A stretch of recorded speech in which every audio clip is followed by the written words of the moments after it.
देखिए, आज जो 6 सितंबर के दिन हमने पूरे महाराष्ट्र में हर जगह पे पोर्शन रखा हुआ है और सब जगह हमारी यही मांग है कि जो लोग इस तरह की गुंडागर्दी कर रहे हैं, ये सब लोग गुंडे मवाली लोग हैं, ये सत्ता के रहने के लायक ही नहीं है। अगर इन्होंने 2 क्लास भी पढ़ी होती ना तो इस तरह का ये बाइट नहीं करते। जो हिसाब से ये कर रहे हैं, सड़क पे चलते हुए टपोरी लोग करते हैं, उसी तरह की ये भावना इस्तेमाल कर रहे हैं। एक एमएलए जिसका रुतबा क्या होता है, कल जाके ये एमपी बनेगा, सीएम बनेगा, पीएम बनेगा, और ऐसे लोगों को अपना लीडर बनाएंगे जो इस तरह की भावना रखते हैं, इस तरह की सोच रखते हैं। तो पहले तो मुझे शर्म आ रही, शेम कि ये हुकूमत इनको अभी तक क्यों बर्दाश्त किया, अभी तक इनको हटाया क्यों नहीं। ये चीज हम हुकूमत से भी तलब करते हैं कि भाई अभी जो ऐसे लोगों को आपने रखा क्यों है। दूसरा, एक तरफ वो हमारे गुरुजी जो बिंदास अपनी मजहब के बारे में भी कुछ नहीं जानते होंगे, लेकिन हमारे मजहब के बारे में लोगों को टिप्पणी। हमारी मांग खाली महाराष्ट्र के अंदर जो हिंसा भड़काई जा रही है उसके खिलाफ नहीं, हमारी मांग जो पूरे देश के अंदर हिंसा भड़काई जा रही है और कुछ चुनिंदा लोगों की तरफ से भड़काई जा रही है, चाहे उसको पॉलिटिकल पार्टी का शक्ल दे दो या चाहे उसको कोई संगठन का शक्ल दे दो, कुछ लोगों की तरफ से मुसलमानों के खिलाफ बेहद तरीके से दंगा भड़काने की कोशिश की जा रही है। आपने सवाल किया कि एसडीपीआई इसके ऊपर लेकर क्या करेगी, इसका जवाब ये देखिए, एसडीपीआई ने अभी इसका कोर्ट प्रोसीडिंग और कोर्ट में इसको चैलेंज करने का तरीका अपने हाथ में ले लिया। तो इनके लिए वार्निंग समझ लीजिए या इनको कह दीजिए कि इनका टाइम जा चुका है। अब हम इनको कोर्ट में फेस करेंगे, इनके ऊपर क्या क्या लीगल एक्शन हम उनके ऊपर वो केस करेंगे और इसको आगे प्रोसीड करेंगे। क्या लगता है आने वाले चुनाव के समय इस तरीके के बयानबाजी शुरू हो जाते हैं? देखिए, ये चुनाव के समय ये सब बयानबाजी शुरू होना एकदम साफ दर्शाता है कि इनको दंगा भड़काना है।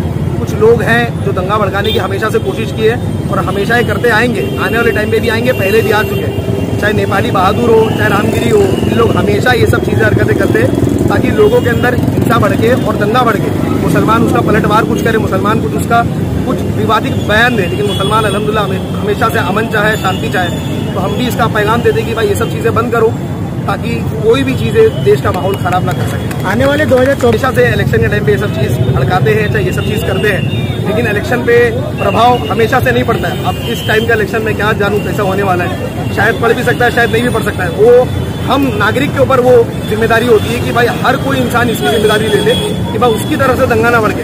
सामने वाला चाहे कितना भी आपको पिन करता रहे, हम उसको कोर्ट प्रोसीडिंग के थ्रू, पुलिस के थ्रू हम उसके ऊपर केस करें, अपनी तरफ से कुछ भी स्टेटमेंट ना दिया जाए। देखिए, हम यही समझाना चाहेंगे कि भारत जो है एक सेकुलर मुल्क है, इंडिया एक सेकुलर कंट्री है और यहाँ पे हर मजहब के लोगों को आज़ादी से रहने का हक है। यहाँ पे जो है सेकुलर राइट्स, कॉन्स्टिट्यूशनल राइट्स हमें मिले हुए अपने रिलीजन को प्रैक्टिस करने का।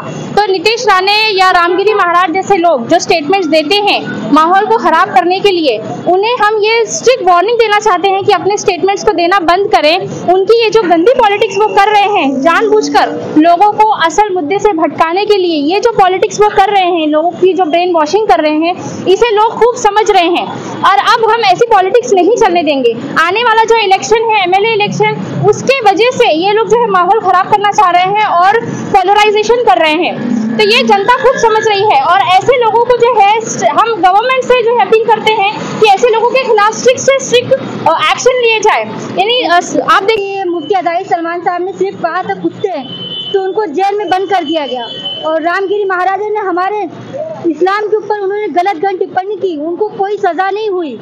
और नीतीश राणे ने उन्होंने भी बयान दिए कि मस्जिद में घुसकर मारेंगे, तो मस्जिद में क्यों घुस के मारेंगे? ये सीएम और उनका सपोर्ट इसलिए बयान दे रहे हैं। ऐसा नहीं होना चाहिए, कोई ना कोई कानून बनना चाहिए। हमारी मांग है, एक तरफा सरकार नहीं चलनी चाहिए।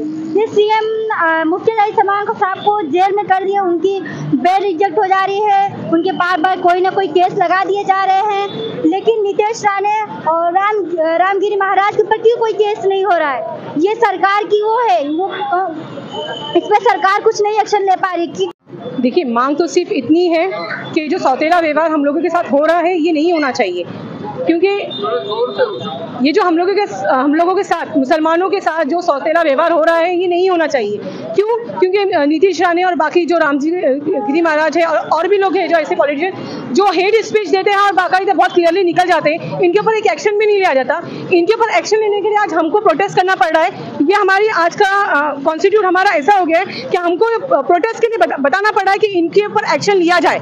जबकि हमारे यहाँ पे जो सलमान अज़हरी साहब का आपने देखेंगे एक शेर कहा था, मामूली शेर, तो उनके ऊपर इतना बड़ा एक्शन लिया गया कि आज तक वो अंदर ही है, उनके ऊपर कार्रवाई हुई। और इन लोगों के ऊपर क्यों कोई कार्रवाई नहीं हुई? क्या इनको सुनाई में नहीं आया? क्या इनके समझ में नहीं आया? ये खुद कानून बनाने वाले ऐसे गुंडों का साथ देंगे तो कानून कैसे चलेगा?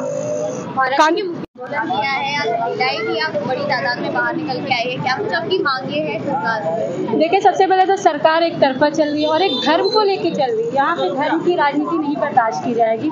आप हमारी मस्जिदों पे घुस कर उसको तोड़ फोड़ करके शहीद करके भगवा झंडे लहराए जा रहे हैं। कई मुसलमानों को लिंचिंग के नाम पे कत्ल किया जा रहा है। कहीं पे मतलब बहुत सारे ऐसे मुद्दे जो मुसलमानों के ऊपर क्यों हो रहे हैं? रेप का कानून आप बनाते नहीं। रेप इतना रेपिस्ट आज बढ़ गए हैं कि हर दूसरे दिन रेप केस 10 से 12 सुनने को मिल जाते हैं। बच्चे बड़े किसी को मतलब कोई सेफ ही नहीं है वुमेन में। अब आप आज़ाद देश कहते हैं, इंडिया एक आज़ाद देश है, लेकिन आज़ाद नहीं है ये। ब्रिटिश पहले थे, अब मोदी जी आ गए। दोनों में फ़र्क नहीं है। हम किसी के गुलाम नहीं, अल्लाह ने हमें आज़ाद पैदा किया, हम आज़ाद हैं, हम आज़ाद रहेंगे। किसी के गुलाम, हम अपने फ़ायदे के लिए किसी के गुलाम नहीं बनेंगे। आप मुसलमानों को मार रहे हैं, अभी है कि मुस्लिम किसी हिंदू को मार दे तो पूरी सरकार भी आ जाएगी, पूरे स्टेट भी खड़ा हो जाएगा, लेकिन हिंदू आज मार के जा रहे हैं, पुलिस केस तक नहीं ले रही है।